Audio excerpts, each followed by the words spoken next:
Batman the Ransom. Gotham City, New Jersey, April 2018. Well, finally, the bitter cold winter ran long, but it was giving way to spring. As warmer weather was returning, a new problem was going to arise for Batman. At the Gotham City Penitentiary, usually known as Blackgate, a man was finally getting out. It was none other than Rudy Carrier. He was incarcerated by Batman back in November after he tried to get his revenge with the help of a man in an elaborate plot with robotic cars. Well, unfortunately for Batman and for many, Rudy was getting out of jail on a technicality, for the arrest warrant that was signed on the wrong line, meaning that Rudy was getting out of jail with no charges. Well, Rudy was being escorted to the exit of the jail to the window to pick up his possessions that he came along with when he was arrested.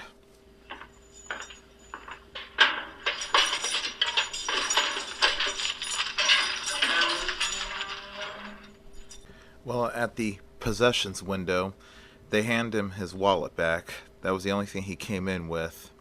His wallet, he checked, everything was still in there. License, credit cards, and a few other things, and the money he had in his wallet.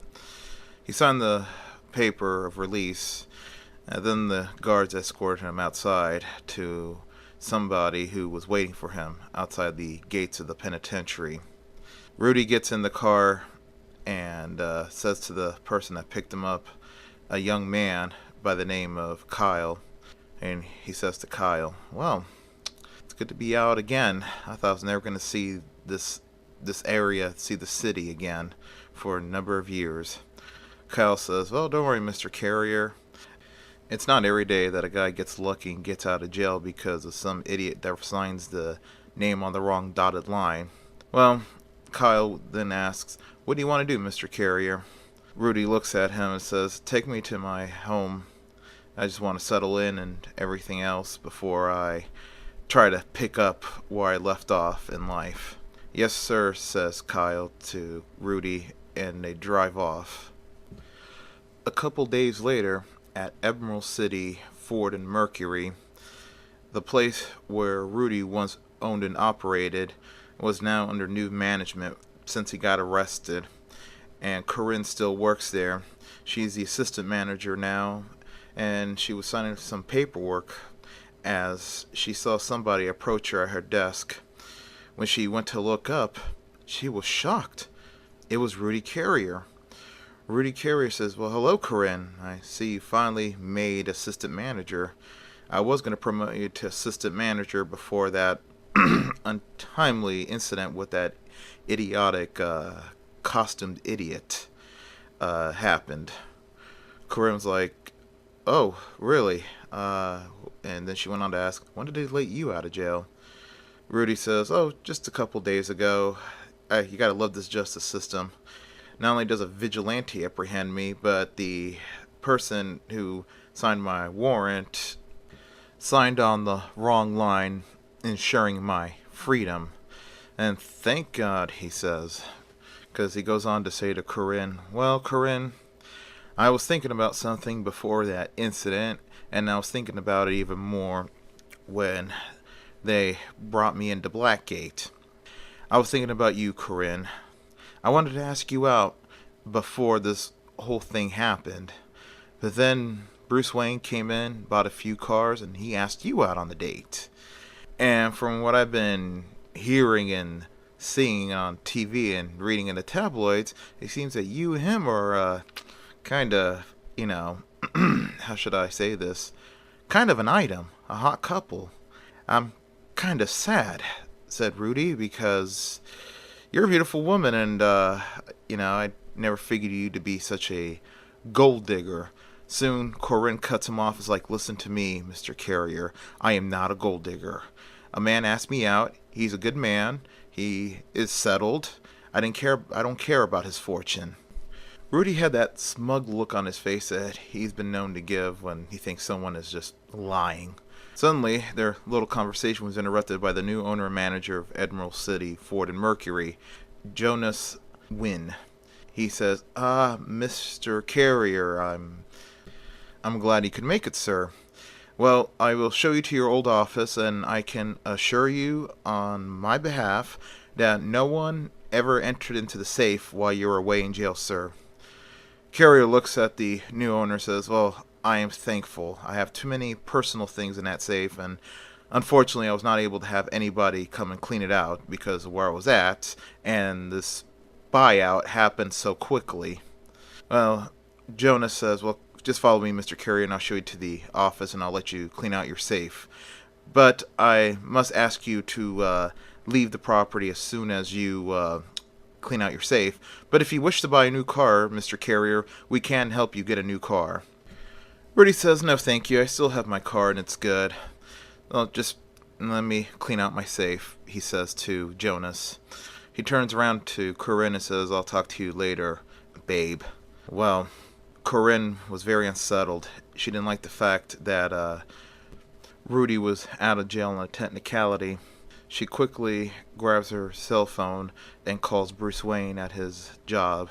Well, meanwhile, at Wayne Enterprises, in Bruce Wayne's office, he was busy typing away at something on the computer when his office phone rang.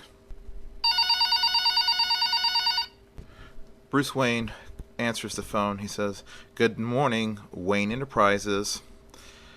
It was Corinne saying, oh, hello, Bruce. I know I normally don't call you on the office line. Bruce was kind of shocked. He's like, no, Corinne, you never call me on the office line unless it's an absolute emergency. She says to Bruce, it is an absolute emergency, darling. Listen to me. They let Rudy Carrier out of jail. Bruce is like, what? Corinne says, yes. They let him out some technicality. Someone signed the paperwork on the wrong line or something. He was bragging about it. And then he tried to put the moves on me, calling me a gold digger and saying how I should have been with him and, and all that stuff. Well, Bruce said, did he touch you in any way or any shape? Corinne says, no. Bruce says, oh, good, okay. But then it dawned on Bruce and he asked her the question. He's not taking back ownership of Emerald City. Corinne says no, he's not. He just came to clean out his safe in the office. Mr. Wynn is adamant about him leaving the premises right after he cleans out his stuff. Bruce Wayne says, good. Just stay safe out there, babe. I have to go to a meeting right now, but I'll call you later after the meeting's over. Corinne says, okay, honey. And she hangs up, and then Bruce hangs up the phone. Well, that afternoon, at Rudy Carrier's apartment, there was a knock on his door. He goes to open the door. Rudy saw the man who knocked on the door. It was a mid-height, dark-skinned Hispanic male, probably in his mid to late 20s. And he says, yo, Rudy, you out of jail, man? All right. And the two of them high-fived. Rudy says, come in, Jorge. Come in, man. Well, as Jorge comes in and Rudy shuts the door behind him, Rudy says to Jorge, sit down. What do you want to drink? Jorge says, nah, I'm not in the drinking mood right now, especially when we start talking business. Bro, what's going on, yo? He says. Well, Rudy sits down and tells Jorge, I have a plan to make us both money. Mainly, this is for me to retire, move to the Caribbean so I could be, living the good life for the rest of my life. But unfortunately, I need funds, and there's only one way I could think of coming up with these funds. Jorge says, well, Rudy, lay it on me, man. What's your idea? Rudy goes over to a desk. He pulls a picture out of the desk, sits back down on the couch, and slides the picture across the coffee table to Jorge. Jorge then proceeds to grab the picture and look at it. It was a picture of Corinne. He asks Rudy, yo, who's this fly mama? Rudy says, her name is Corinne. She is a fly mama. I had eyes on her for a very long time. She worked for me when I owned and ran that dealership, but she still works there and she's dating that stiff Bruce Wayne. Rudy said with a little bit of anger in his voice. Jorge was like, "Ooh, so a woman who pulls rank. Like that in the woman. And what do you want me to do with this woman?" asked Jorge to Rudy. Rudy says to Jorge, "She's dating Bruce Wayne. Bruce Wayne is a loaded man." Jorge's like, "Yeah, I know. I'm liking this. Where's it going?" Rudy then smiles and says, "We kidnap her and we have Bruce Wayne pay us a ransom to see her again. I'm thinking a ballpark of maybe $12 million. Jorge was like, "Oh yeah, 12 mil. I could, I could pay off a few debts I have around and pay off the guy as well who are gonna help me pull this off." Rudy says great, and he goes into details about his plans with Jorge. Well, about 2 days later, at Wayne Manor, Bruce was getting ready for his double date. He was taking Corinne to have a double date with his best friend Kathy Kane and her new girlfriend Lauren. Bruce Wayne was spiffing himself up. He was wearing a replica dinner suit, the same one that Sean Connery wore during his days as 007 in the early James Bond films. After Bruce Wayne was done getting ready, he decides to take a very appropriate car for the occasion, his grandfather's old Aston Martin DB6. He goes into the garage, gets into the car, starts the engine, and drives off.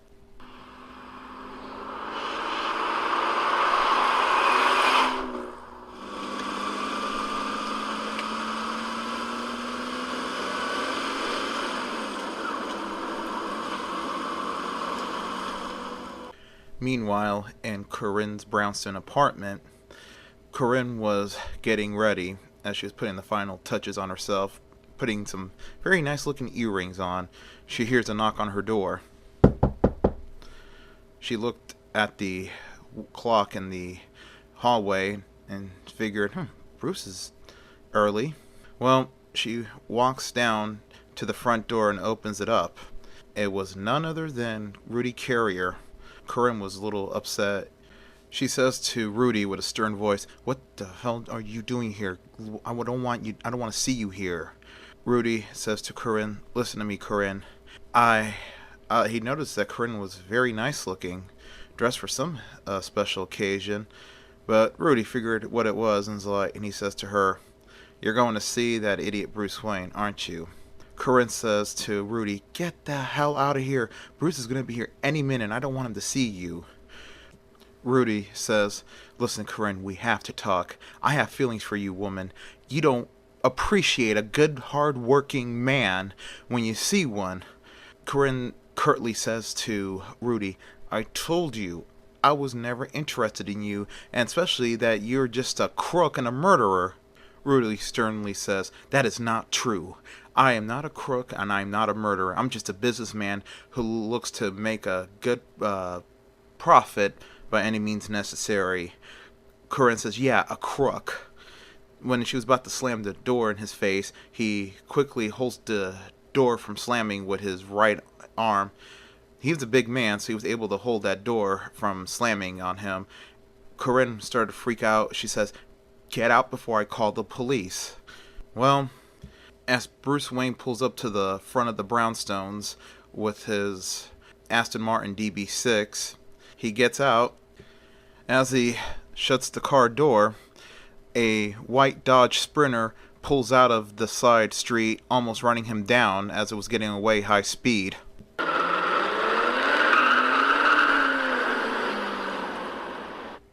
Bruce Wayne then jumps onto the hood of his Aston Martin to avoid getting run down from that van. Well, Bruce Wayne gets off the hood and looks at the license plate of the escaping van. The license plate read Pax 920. He says to himself, Batman's going to pay a visit to that maniac sometime. Well, he goes up to the apartment of Corinne. Then he saw the door was open. There were signs of a struggle inside. Bruce Wayne knew all too well what happened. He looks throughout the rest of the apartment. There was no sign of Corinne. So he runs out, gets into his Aston Martin, and drives off into the night. Later, he arrives at the police station.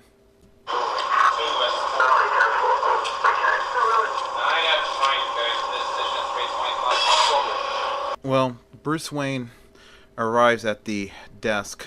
The man running the desk that night was a very familiar person to Bruce Wayne's alter ego Batman. It was none other than Aaron Cash. Well, Bruce Wayne says, "Good evening, Sergeant Cash. I'd like to report a kidnapping." Sergeant Cash looks at Bruce Wayne. He's like, "Bruce Wayne? You'd like to report a kidnapping? Who?" Bruce Wayne says to Aaron Cash, "It's Corinne St. James. I believe she's been kidnapped. I went to her apartment to pick her up. Her door was wide open. There were signs of a struggle inside. I looked around the apartment to see if she was there, but she wasn't. I did not touch nothing, so my fingerprint is not on anything." Aaron's like, "Well, that was very smart of you, Mr. Wayne." And then Bruce went on to explain, "When I was coming to pick her up, I almost was run down by a white Dodge Sprinter van. The license plate was PAX 920. I think it could be connected." Well, Aaron Cash tells Bruce Wayne, "Just sit there, Mr. Wayne, and we'll start getting everything squared away." Bruce says, "Thank you." Bruce sits down, pulls out a smartphone, calls Kathy Kane, tells her about the situation that just happened and how he can't make it tonight, and then calls Alfred and tells him about the situation.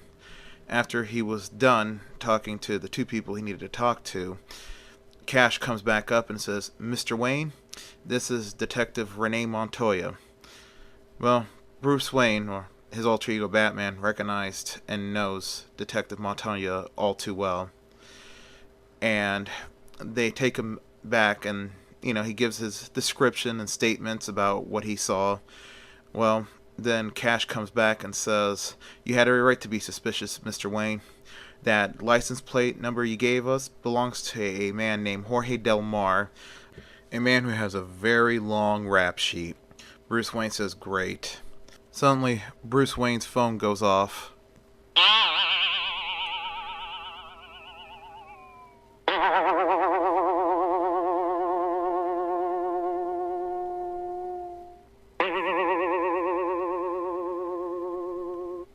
Well, the police people giggled when they heard the comical sound effect for the ringtone, but what the call was about was not comical. As soon as Bruce answers the phone, he hears a muffled voice talking to him. "Hello, Mr. Bruce Wayne? You don't know us, we don't know you, but we got your girlfriend Corinne. And if you want to see her again, you need to bring to us $12 million. Repeat, $12 million. And if you don't, she dies. We will call back later with instructions." Bruce says to Detective Montoya, "It's them, the one who kidnapped her. They are on the line. They want $12 million for her." Montoya says, "Give me the phone." Bruce Wayne hands her the smartphone, and Montoya says, "This is Detective Montoya, the Gotham Police Department. We need," and then suddenly they hung up. Well, Montoya's like, "Well, they hung up." "Well, it's a shame," she says, "because it's a little hard to track calls with the cell phone to where they're calling from. If they called on a landline, we could easily pick up where they were at." Then Detective Montoya asked Bruce Wayne, "What's the service provided for your phone?" Bruce Wayne says, "T-Mobile." She says, "Thank you. Can you just give us just a little bit of account information so we could trace that call through the network?" Bruce says, "Fine." Bruce gives him the account information, and there's nothing he can do. All he could do is sit and wait for the next call that would give him the instructions. But Bruce Wayne was not going to sit down and wait. As soon as he left for the police station, he went home and went to the Batcave and began investigating where that call was coming from. It was going to take a couple days for the police to get the records, but Batman can get the records in half of the time, almost instantaneous. Well, after hacking into the cell phone network's information, he was able to pinpoint the location of where the phone call was made.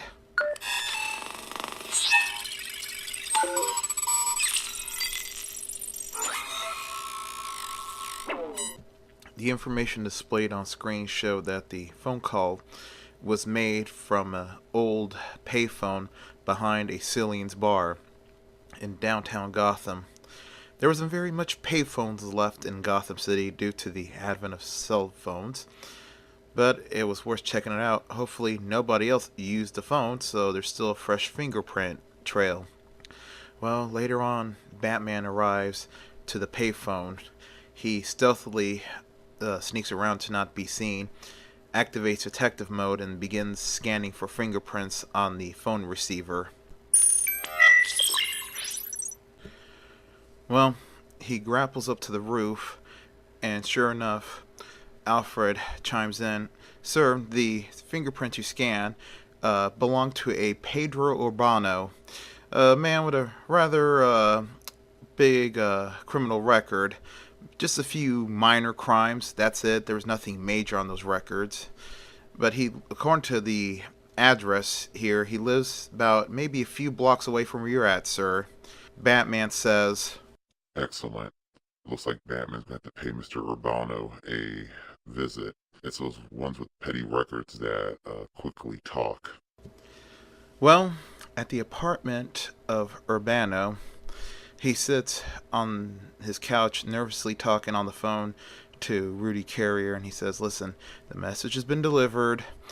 I don't like this at all, but I hope he doesn't catch me, he says. But before he could hear what Rudy had to say, he saw a shadow over him. He looked up. It was the Batman. He was like, oh God, he's here. He's here. Batman grabs him. Rudy could hear over the phone the man screaming and panicking. Well, Batman grabs the smartphone and looks at the screen. The screen said Rudy Carrier.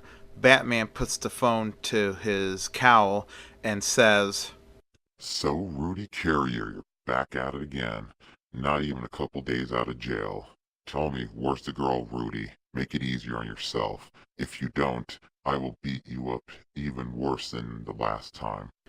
Rudy went on to say, well, Batman, it's good to see that some things have not changed, including you, you jerk. Well, we'll talk man to man, and I'll have the girl with me. Meet me at Beacon Towers Thursday night, alone. I'll be there alone, too. We could talk man to man, reason.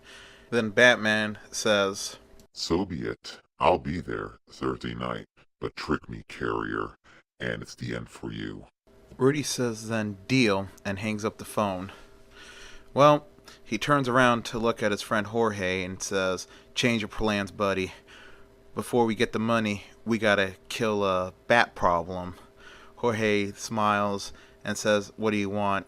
Carrier says, get your friends. We're gonna have a trap for him at the old Beacon Towers. Jorge lets out a big smile and says, alright, now we're talking. Well, Thursday night at the old Beacon Towers. Beacon Towers is a unfinished skyscraper. It was being built by Beacon Ministries, a church within Gotham City. They were building this massive skyscraper in Midtown Gotham, right by the border of Park Row.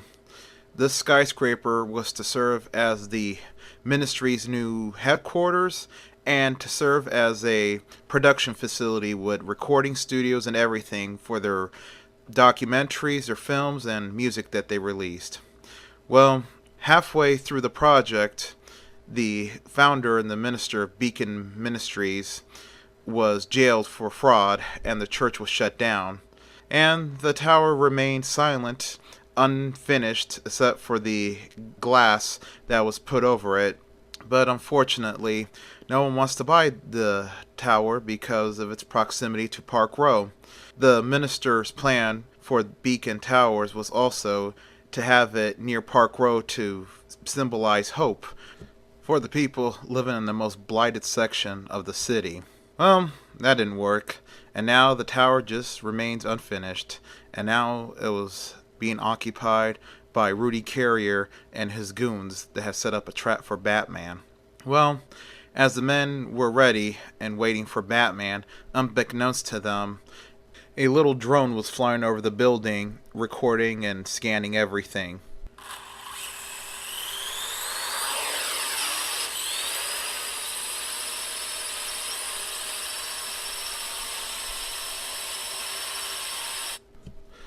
The drone belonged to Oracle.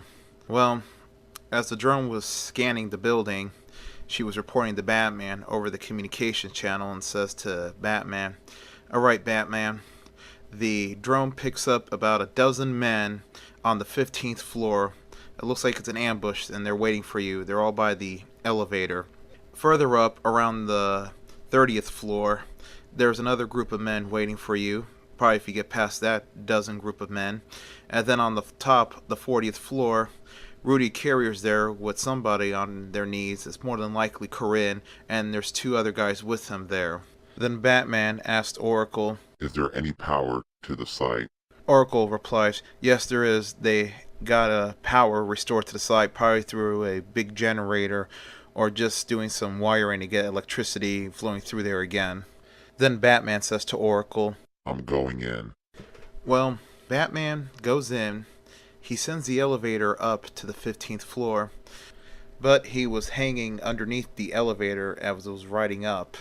Well, the elevator arrives to the 15th floor, and the men had their guns drawn, ready to shoot Batman. The elevator opens up, and the men open fire.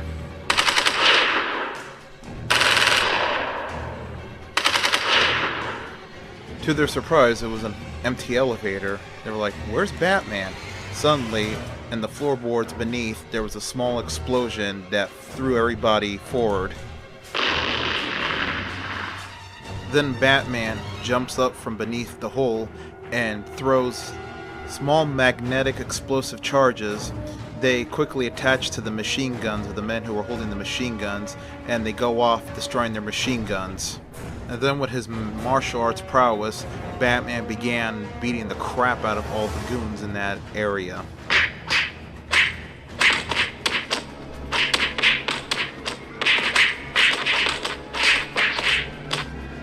Then Batman takes out his grapple gun and shoots at a crate. And with the combination of the strength augmentation of his bat suit and the pulling effect of the grapple gun, Batman swings the large crate over his head, sending it flying across the room where it struck and killed one of the goons. Then one of the goons comes with a knife at Batman and stabs him, but thanks to the cotton carbide of Batman's suit, the knife didn't go through the material. Then Batman just proceeds to wallop on the guy, leaving him unconscious. Finally, another guy was coming at Batman. He was across the hole where Batman made with the explosion when he jumped in. He had a shotgun, and before he could shoot Batman, Batman quickly uses a grapple gun, fires it at him, and as the grapple latches to the flesh of the gunman, Batman gave a jerk to the cord, and the guy fell down the hole. After it was over, the room was cleared, so Batman grapples out to the higher levels.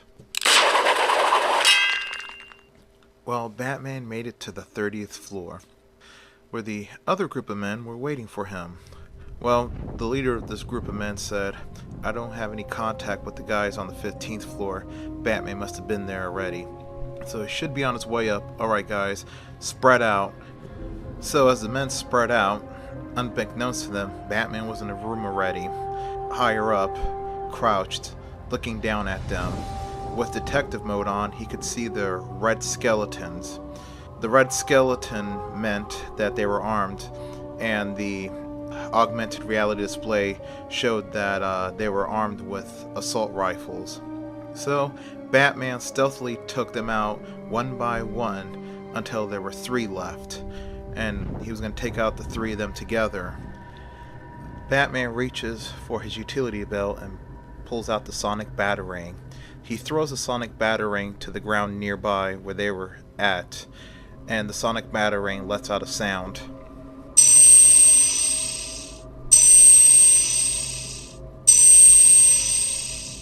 Well, the noise drew the men to the sonic batarang, where Batman detonated it with the sonic shock ability, taking the 3 of them out, knocking them out cold. Well, the room was cleared. Now it's up to the 40th floor. Well, Rudy Carrier was there. He had a shotgun pointed to Corinne, who was on her knees with her hand behind her head, saying to Rudy that he was never going to get away with it. Rudy told her to shut up. Well, the two men that were with him were Jorge and an unidentified man. They were in the other end of the final floor patrolling. Jorge went out to look at the beautiful scenery of Midtown Gotham from there as the wind was gently howling through the unfinished floor.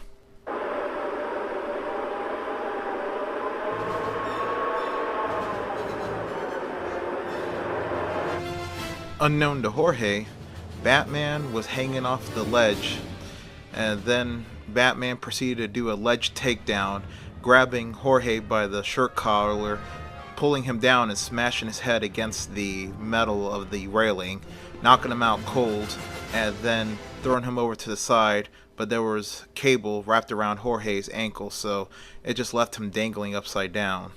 While the second guy that was patrolling was taken out stealthily by Batman, now it was only Rudy left. Rudy, who was standing by the edge, had Corinne at gunpoint. He knew Batman was up there already. The two guys were silent, so he knew Batman took him out. So Rudy screamed as his voice rose above the howling winds, and he says to Batman, "Batman, I know you're up here. It's just me and you. I'll let the girl go. We could talk. If you don't want to talk, me and you could fight man to man, mano a mano, because you know I'm the better fighter." As Rudy was jabbering away, he did not know he left himself clearly open to Batman's glide attack, so Batman seized a moment and did the glide attack on him.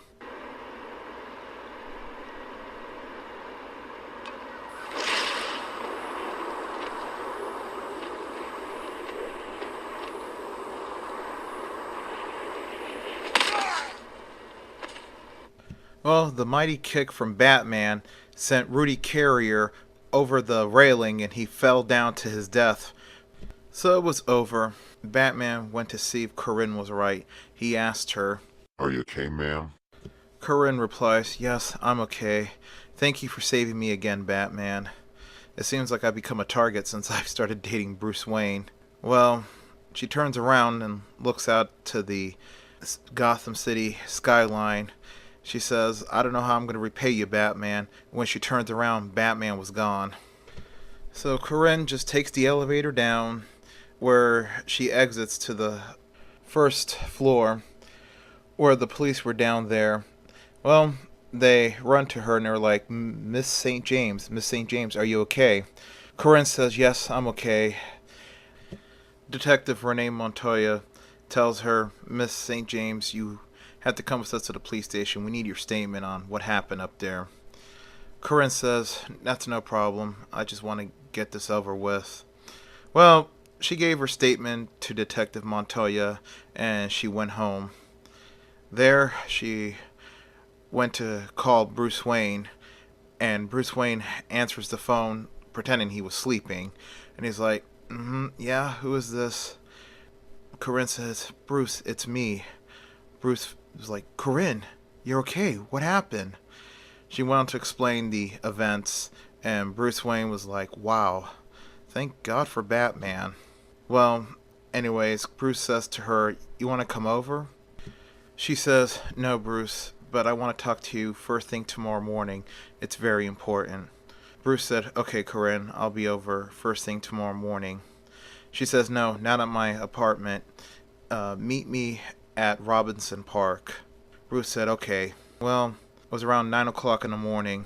Bruce waits for Corinne at Robinson Park, ironically, on the same park bench where many, many years ago, 19 years to be exact, there was a park bench that Julie Madison broke up with him, but at the time, it was the autumn. Now it's spring. But deep inside, Bruce had that feeling, because it's happened to him way too many times.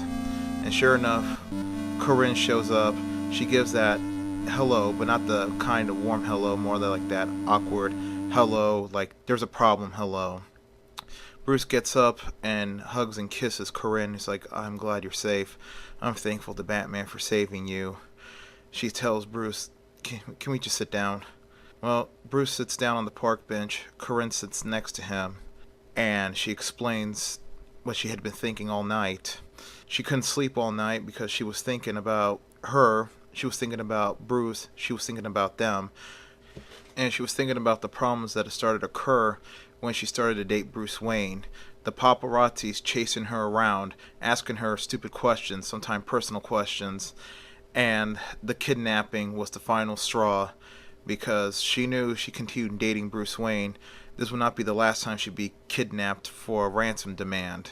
So she decided to end things with Bruce Wayne. She tells Bruce Wayne the news and why she came to the conclusion. All Bruce Wayne can do was just accept it. There's nothing he can do. He tells Corinne, I understand. He was speechless. He says to Corinne, well, good luck in all your endeavors in life, and we always have Emerald City, Ford, and Mercury, as he let out a little chuckle. But it was a sad time for him again. Corinne was like, I'm glad you understand, Bruce. Then she just said, I gotta go. She says goodbye to Bruce and walks off in a hurry, trying to fight back the tears so Bruce Wayne didn't see her cry. Bruce Wayne just sank down to the park bench. He was sad. He thought he was going to have something with Corinne. This is probably the longest he's dated a woman in a long time. But unfortunately, like all the relationships in his life, it ended. So Bruce gets up, walks over to his car, gets in the car and drives off. Ironically, the radio was playing the Ozzy Osbourne song, Goodbye to Romance. Goodbye to romance indeed, Bruce Wayne said as he began singing along with the words. But it's something he was used to. It was something that was going to be part of him all his life. But in his mind, the words of Silver St. Cloud played in his mind over and over. Bruce Wayne is the mask, Batman is your real face. Bruce Wayne is the mask, Batman is your real face. Well, he drives off, heads home, and then he just sits and skulks the whole day. He explains to Alfred it was over between him and Corinne. All Alfred could say is like, it's a shame, Master Bruce. I really liked Corinne. I really thought she was gonna be the one, but once again I'm wrong. But don't give up, Bruce, he says. Don't give up. Bruce Wayne says, I want to give up, but yet part of me won't. I just wish I could just be Batman full time and just let go of Bruce Wayne. Well, Alfred and Bruce had that talk before, and these talks were very common, especially when Bruce Wayne wants to be Batman full time whenever a woman breaks up with him. Well, Bruce just decides to go outside. He sits down in a lawn chair and just looks out to the backyard of his property. The spring day, the beautiful spring day, has just turned into another day of pain, another day of misery. Well, as that day ended and turned to night, Batman was on the roof of a building in downtown Gotham, overlooking the city like its dark guardian. That's the one thing that was always going to remain constant for Bruce Wayne, Batman. Like and subscribe. The end.